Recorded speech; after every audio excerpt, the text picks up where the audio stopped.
There's a good chance black pepper is sitting within arm's reach of you right now. It's that familiar shaker you reach for almost without thinking. The one that shows up on restaurant tables, kitchen counters, and takeout packets across the world. We sprinkle it on eggs, pasta, soup, steak, and pretty much anything that feels like it needs something extra. But for a spice that's so common, black pepper has a surprisingly deep and dramatic story. It wasn't always cheap, ordinary, or ignored. At one point in history, black pepper was so valuable it was treated like currency. People paid taxes with it, stored it like treasure, and even went to war over it. So what exactly is black pepper? And how did this tiny black grain end up shaping global history?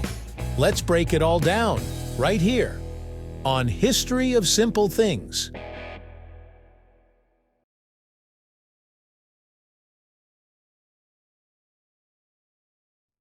Let's start with what black pepper actually is. Despite how it looks, black pepper isn't a seed at all. It's a dried fruit.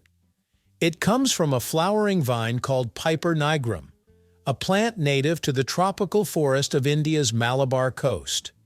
This vine produces clusters of small, round berries, known as peppercorns. When these berries are still green and just slightly unripe, they're harvested and then dried. As they dry, the outer skin shrivels and darkens, turning into the familiar wrinkled black shell we recognize as black pepper. Inside that shell is a single seed, but it's the whole dried berry that gives black pepper its flavor and bite. That sharp, warming sensation you feel when you taste pepper comes from a natural compound called piperine, not heat like chili peppers, but a slow, tingling kind of spice. Long before black pepper became a kitchen staple, it was already a prized commodity. Ancient Indians were using pepper both as a spice and a medicine over 4,000 years ago. From there, it traveled west through complex trade networks, moving by land and sea into the Middle East, Africa, and eventually Europe. By the time the ancient Romans encountered black pepper, they were obsessed. Roman cooks used it constantly, doctors prescribed it for digestion, and wealthy households showed it off as a symbol of status. Pepper was expensive, rare, and imported from unimaginably far away. When Rome fell, the pepper trade didn't disappear. It just became even more valuable. In medieval Europe, black pepper was worth its weight in silver, sometimes even gold. During the Middle Ages, black pepper wasn't just food, it was power. Rent could be paid in peppercorns. Dowries included sacks of it. Merchants who controlled pepper routes became incredibly wealthy, and entire cities rose to prominence because of the spice trade. Venice, for example, dominated European pepper distribution for centuries, marking up prices enormously. The word peppercorn rent, which we still use today to mean a very small payment, comes directly from this era. Pepper was valuable enough that armies looted it, pirates targeted it, and kings taxed it heavily. To possess pepper was to possess global connection, wealth, and influence in a world where most people never traveled more than a few kilometers from home. Black pepper played a quiet but critical role in launching the age of exploration. European powers were desperate to bypass middlemen and gain direct access to spice-producing regions. This hunger for spices, including pepper, pushed explorers to sail farther than ever before. When Vasco da Gama reached India by sea in 1498, pepper was one of the main prizes. Soon after, the Portuguese, Dutch, and British fought fiercely for control over pepper-growing regions.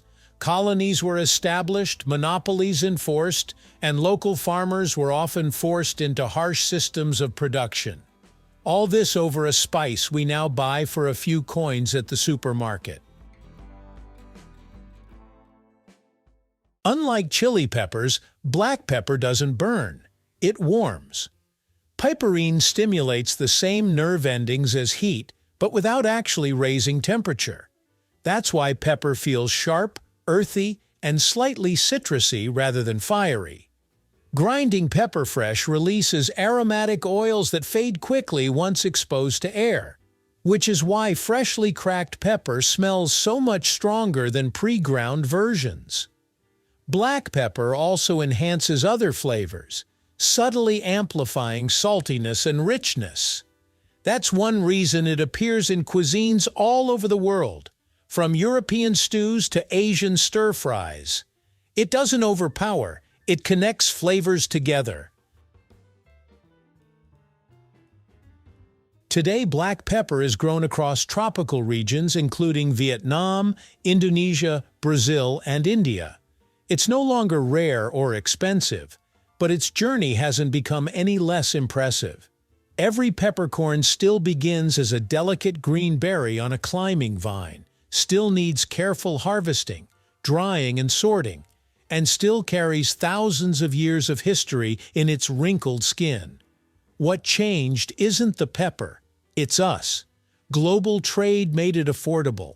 Refrigeration reduced the need for spices as preservatives, and abundance made us forget how extraordinary it once was. So the next time you reach for black pepper, it's worth pausing for just a second. That small twist of the grinder connects you to ancient farmers in India, medieval merchants guarding spice routes, and explorers who crossed oceans chasing flavor and fortune. What now feels ordinary was once powerful enough to shape trade networks, influence empires, and change the direction of global history. Black pepper didn't just season food, it seasoned entire civilizations, quietly weaving itself into daily life across cultures and centuries. In a world where spices are plentiful and easily forgotten, black pepper stands as a reminder that even the most familiar objects can carry remarkable stories. Its journey from a green berry on a tropical vine to a staple on nearly every table proves that simple doesn't mean insignificant. Sometimes the things we overlook the most are the very things that helped build the world we live in, and black pepper is one of the best examples of that hidden history. Thank you for watching. If you have suggestions for our next video, feel free to share them in the comments below. We'll be sure to give you an acknowledgement for your contribution. Thank you for joining us on this journey through the history of simple things. Don't forget to like, subscribe, and stay tuned for more stories woven through the smallest details.